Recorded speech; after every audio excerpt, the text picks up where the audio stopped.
for Del Rosario. What? We mentioned that he likes to go for some crazy picks sometimes, like the Valentina, the Guinevere as well in the jungle. Well, he's trying to pull off the Grok in the jungle now here in IESF. Last time we saw it, it was high.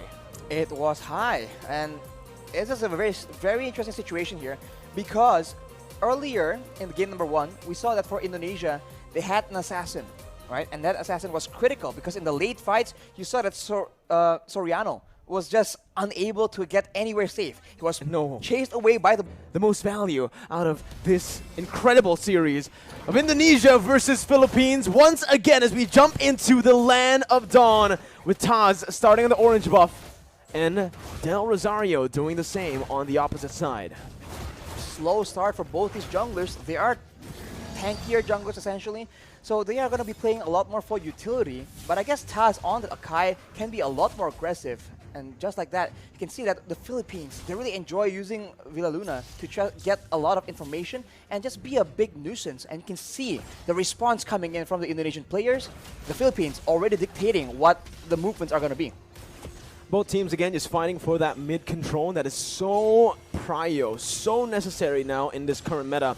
Both Taz and Del Rosario are looking to go for this Lethal Wanderer, but it does feel like Indonesia will have a bit more of an advantage with the faster wave clear in the mid lane. That's the Lethal Wanderer secured by Taz, getting him a bit more XP and gold to play with. So he'll have that power spike very early on, already at level 4. As we mentioned, the wave clear game is now being a lot more monitored, a lot more managed by the players from the side of Indonesia. They've suffered from it once, they are not trying to suffer the same fate again.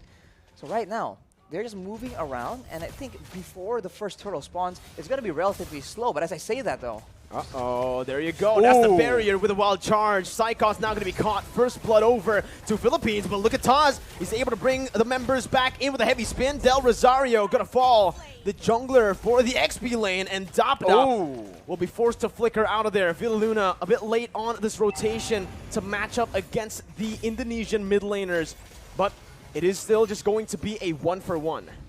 So 1-for-1, so both teams now holding their own, but this is where things get a bit hairy. The first turtle, where everyone has their ultimates, we have to see who can actually weave in the better team fight.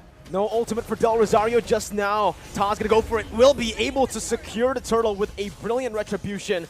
Dreams gets knocked up, but Philippines decide to back off. Now Dreams flickering forward, gets the Divine Judgment onto Imam, who's able to flicker away. Psychots has the Black Dragon form, looking for it, just decides to zone the Filipino members here and backs off. Back away, and we can take a look at how the changes have impacted this Faramis, right? The Cult Altar was used in that fight, and with one single spell, the rest of the team from Indonesia is able to melt down that HP bar. So it really isn't an all-win teamfight solution, but it is very situationally used to help save members from big burst damage. Now it's a complete change from game number 1. Imam, though, going to be immobilized. That's the damage coming through. Whew.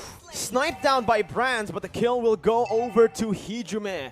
Brands sacrificing a bit of gold there in the bottom side, but will still be able to catch up down below to pick up that cannon minion. With stronger laners on the hands of the Indonesian players, they are now able to actually match the aggression, the fights, the skirmishes from the members of the Philippines. And now you can see that the Kaja pick is just having a lot more impact. This is what they wanted to do in game number 1, but the macro play coming in from the Philippines was able to deny that. That won't be the case for this game though, and now this becomes a contest of proactivity. Who can have the higher work rate, the more versatile maneuvers, and just the more proactive plays. And this is the reason as to why I felt like the Leslie should have been the one, the hero, to be banned out by Team Philippines. Because you can see, on this Leslie, sure, you're very vulnerable, but you also are really good at actually going at duels up against the Beatrix. I would actually say in a 1v1, it's skill dependent, but Leslie has a bit of an edge. Why? Because he doesn't need to target any of his skills. It's not a skill shot. Meanwhile, for the Beatrix, you need to go for those render shots to actually be able to compete in that range battle.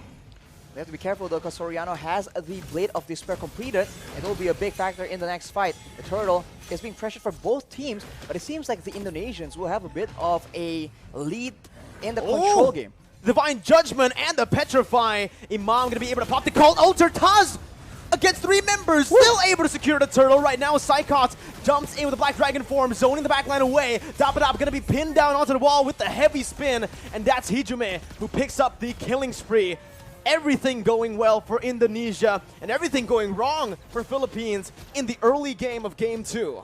They lose a member to the pickoff, they lose a turtle to the steal, so Indonesia is completely taking over and looking completely different. Is this a momentum thing? We'll just have to see. Hijume with the Ice Queen's 1 right now will ensure that the Filipino members need to be a bit more careful, even more careful in how they want to position. They've been getting caught out without that slow as well.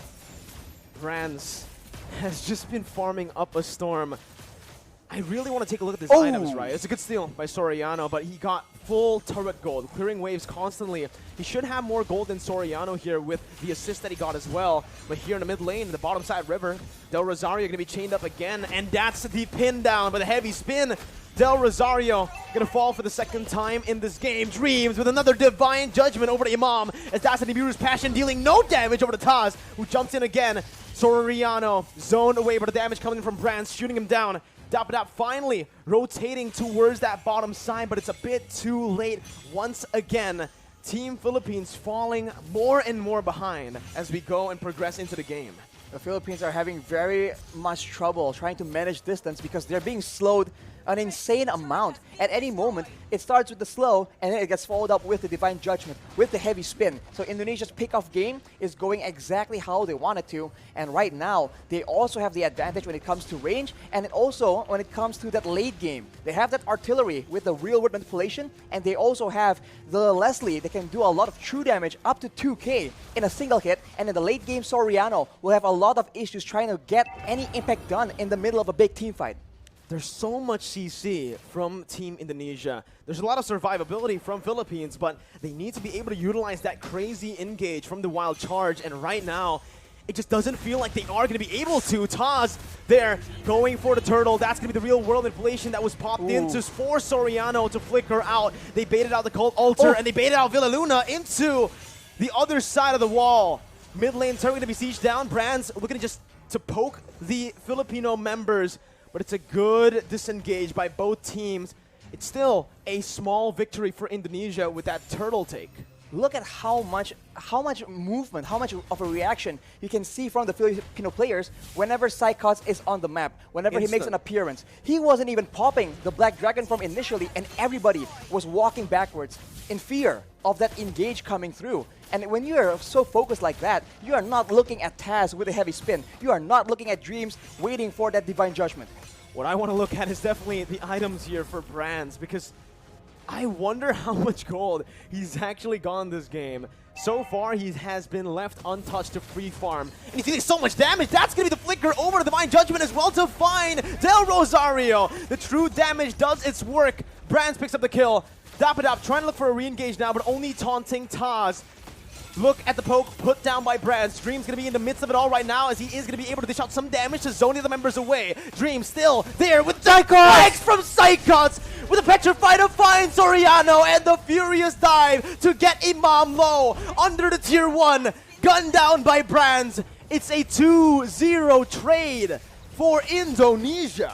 Unreal execution coming in from Indonesia right now. We thought that Psychots was the main distraction. He was the one coming in from behind. You barely notice it until it's way too late. Let's take a look at that replay right now. The fight was breaking up. There's a lot of action back and forth, and Psychots out of nowhere. The tower doesn't even matter because it's way too low. Indonesia able to actually push Philippines into a very uncomfortable position, and now with all the advantages when it comes to crowd control, when it comes to damage, they are looking at a cruising victory in game number 2.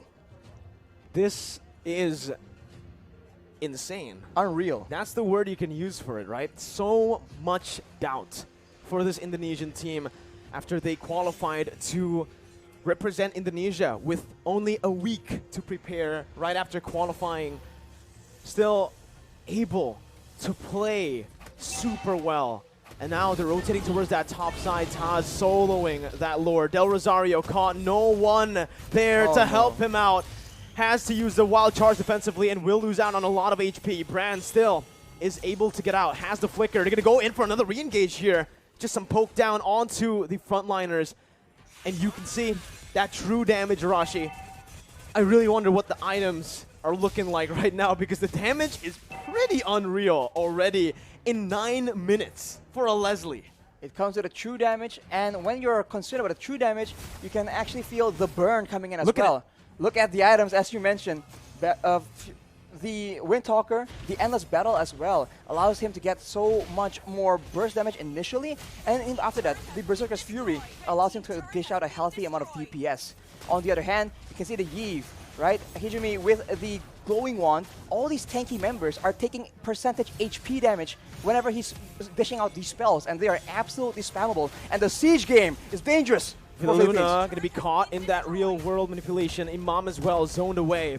The wave manipulation from Indonesia, absolutely phenomenal, as they are going to be able to use the Lord down below to pick up a turret. With Psychot zoning the other members away with a Black Dragon form as well. That's base turret number 1 taken down. Top side pushing in, but Indonesia will decide to just play it slow, clear out the mid lane, and reset. They have an absolute advantage when it comes down to those siege situations. Having the Yve, having the Leslie means that you do not have to go and force those fights, because there's no other way for the Philippines to dish back that kind of damage. Soriano is the only solution they have, and at this point, when the only option you have, when you only have a single option, it becomes very easy for your opponents to try and adjust to that. But the Philippines, it seems like they are not willing to completely concede control just yet. They need to be very careful though, because the flank game, that flank game is just so on point from Indonesia right now. This is what we saw in Game 1, only just the opposite happening here in Game 2. Indonesia having control the whole 10 minutes early on.